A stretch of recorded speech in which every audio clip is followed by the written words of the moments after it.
We are your first responders. We are the lifeline you reach for when you dial the phone. We are the voice of reasoning, the insurers, the therapists, the sympathizers. We are your brothers, sisters, friends, and family. We are the voice you hear when you dial 911. I have worked dispatch for 6 years now, and I'm a volunteer paramedic every other weekend. Linda and I have been here the longest. This job takes its toll on you, and most people don't last more than a year. You must learn to turn off when you leave your shift. You have to learn to leave the heartbreak and anger at your desk when the day is done. You still have to go home to your own family, and you cannot take that darkness with you. I have heard every horror imaginable. I heard you scream for help. Your voice echoed against the walls of the bathroom where you have locked yourself away from your violent husband. I heard him beating on the door, his words slurred and his anger growing. I heard you call for her. You were pleading with her to wake up. I've walked you through chest compressions, counting for you while you pounded on her chest with as much strength as you could. You were only 11. I cried with you. I listened to you as you poured your heart out to me, a faceless voice on the other end of the line. He had abused you since you were 6. You did not deserve to feel this lost.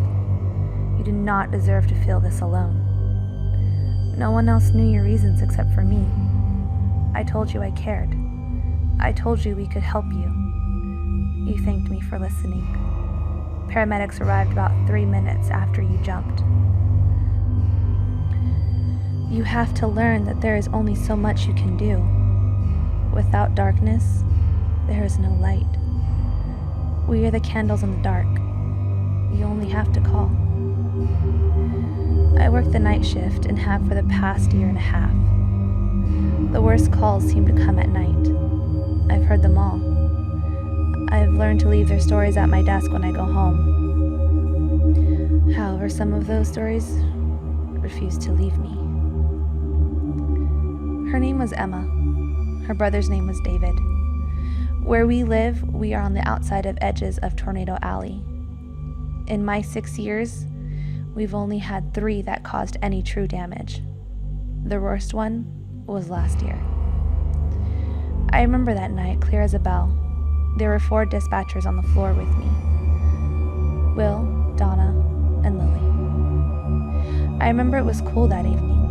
The Weather Channel stated that there were storms headed our way and the possibility of tornadoes, so to be prepared. The tornado hit around 11:34 p.m. that night. Her call came in at 11:27. City Dispatch, this is Tara. What is your emergency? Can you tell my mommy she needs to come home now? Her voice was small. She seemed so unsure of herself. My name is Tara. What is your name? Emma. She needs to come home now. David is crying. How old are you, Emma? Do you know your address? I'm 6. David is 4. He doesn't like all the noise. Can you tell her to come home now? Honey, I'm going to do everything I can for you. What's your address? What is your mommy's name? Her name is Amy Parker. We live at 629 Maple Street. I want her to come home now. Do you know where your mommy is right now, Emma? Is your daddy there with you? Daddy died last year. Mommy's with Daryl tonight. They go out on dates a lot. David won't stop crying. Are you alone? Is there a grown-up with you? David is with me. He's my brother. He's 4. Okay, sweetie. I'm sending a police officer out to help you. It'll be about 10 minutes before he gets to you because he's a little ways away. Don't be scared. I'll stay on the phone with you until he gets there. Okay. Do you think he can bring mommy with him? I don't know how to make David stop crying. Is David hurt? Is that why he's crying? No, he doesn't like the dark. I gave him my flashlight, but he wants mommy. Why is it dark? Are your lights not working? The power had gone out in random parts of the city due to the storm. They turned off. They came back on, but turned back on really fast, and now it's dark. Okay, it will be okay. Why don't you hold his hand and sing to him while I try and find your mommy, okay? It's just going to be quiet on my end for a minute, but I'm still here and I can hear you. So if you need help, just talk to me, okay? Okay. I could hear her singing softly to her little brother. She was singing The Wheels on the Bus. I pulled up all the information I could find on Emma's mother. There was a lot. Prostitution, drug paraphernalia, 2 DWIs, and multiple narcotic charges. There were reports of her leaving her children home alone in the past. Why did she still have custody of her kids? It had begun to rain hard outside. I could hear the rain beating against our roof like small marbles on a sheet of tin. I heard the thunder through my headset. The children screamed. Emma? Emma, it's okay. It's just thunder. Are you guys still inside? Yes. I don't like it. I want Mommy to come home. Did you find her? Not yet, sweetie, but we will. It's okay to be scared. I'm right here and we will find your mommy. She seemed a bit relieved. My heart broke for her. 6 years old and forced to sit out a horrendous storm alone with her little brother while their mother was out doing God knows what. What is that noise? Is that the police officer? I checked my monitor. Officer Johnson was still about 5 minutes away. What noise? What does it sound like? It sounds like we're... Just as she began to explain what she heard, my screen began to flash. Tornado warning. Officer Johnson called in. He could see the tornado. The strength of the wind had forced him off the road. He couldn't go any further. Emma? Emma, that sound means that there's a tornado coming. I need you to go into the bathroom right now. Take David with you. You need to get into the bathtub. Hurry. David, come here. Mommy will be here in a minute. We need to go to the bathroom. I heard her fumble with the phone as she pulled her brother to the bathroom. The phone won't reach to the bathtub. It's okay. Set it down. I'll stay here. Hurry. Get into the bathtub and lay down. Hold on to each other. It will be over soon. It's going to get very loud for a few minutes, but you'll be okay. I'm right here with you. I heard Emma begin to cry. She was trying so desperately to be brave for her little brother. Her voice cracked as she comforted him. It's okay, David. They found Mommy. The police officer is bringing Mommy home. That was the moment that time stopped. Her comforting words to her brother turned to muffled screams. I could hear the tornado siren through the phone now. The only way I know how to describe the sound of a tornado is to compare it to a train. A train coming full speed at you from the sky. The windows shattered. I could hear the slamming of doors as the wind blew through their house. I heard the god-awful creak as the house began to twist away from its foundation. I gasped.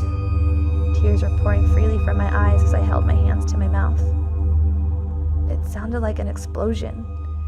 Shattering glass, the snapping of wooden beams, the crash of furniture, the sounds of a home disintegrating. I heard them scream for their mommy one last time before the line went dead. Paramedics determined they died almost instantly. As I said before, I have learned to turn off the feelings and emotions that come with this job. But Emma and her baby brother struck a chord with me. Yes, it was heartbreaking that they died. But what's worse is they died alone. They died alone and terrified, screaming for their absent mother. We found her later that night, passed out drunk in the parking lot outside the local bar. I went by their graves a few months later. There were no headstones, only a small metal placard with their names. Their mother smoked up all the money that was donated to her for their headstones.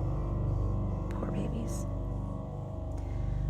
I went back to work that night, ready for the new string of emergency calls. I knew what was expected of me. I knew that this life at work was separate from my real life. I had to separate myself from the darkness. It was slow. 2 domestic violent calls and a burglary. I felt like the shift would go pretty quickly. 11:27. City Dispatch, this is Tara. What is your emergency? Can you tell my mommy she needs to come home now? I sat there, stunned. It was her voice. A knot formed in my throat. Emma? She needs to come home now. David is crying. Emma? Is your name Emma? Mommy isn't going to make it home tonight, is she? She sounded so defeated. The sounds of the tornado rushed to the phone line again. Emma and David's screams sounded so far away, overpowered by the noise and force of the wind that was barreling down on them. Everything played out the same as it did a few months earlier. The line went dead. I checked my monitor. It was Emma's phone number. Emma's address. There was no house left where she was calling from. She's dead. I had imagined it. It was a prank call. I fell asleep for a minute at my desk. I ran through a million different possibilities. But deep down I knew the truth. It was her. She has called me 6 more times since that night. Each time I try something new, thinking that somehow I can alter the past. That maybe this time they will live. Maybe this time Mommy will make it home in time. Maybe this time they'll survive. It always ends the same. I will never be able to save her. There are so many other stories, other strange oddities that I've noticed during my time working dispatch. But Emma's was the one that cut me the deepest. There is no way to explain how or why she keeps calling me from the grave. But I'm there for her every time. Every time. Maybe, if anyone is interested, I'll take the time to write down a few other of the experiences I've had here. After 6 years of working dispatch, I have witnessed many unexplainable things.